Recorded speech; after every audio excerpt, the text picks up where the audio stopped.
Welcome back to What is Climate Change and What Can I Do About It, episode 10, and I want to talk about cooling. In the last episode we talked about passive cooling and heating. This is where we've done everything we can to minimise the amount of heat transfer in passive techniques. Now we've got to a stage we've still got a lot of heat left in the home or the business and we want to get it out.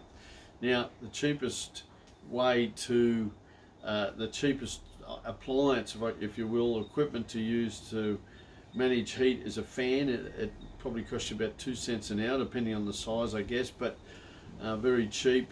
There's evaporative cooling. They use that in the bush a lot in drier climates, but in more temperate climates it's not so suitable because of the humidity it creates, and there are limits on setting a temperature.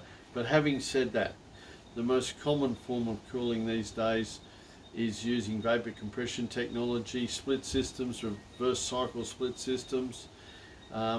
All I can say about that is that they've improved the technology. You'll see inverter written on them now. That means they use variable speed drive technology, which helps minimize the amount of electricity they consume. But the long and short of these types of systems is if you try to make it 18 degrees inside or even less, that machine is going to flog itself. It's going to use a lot of power.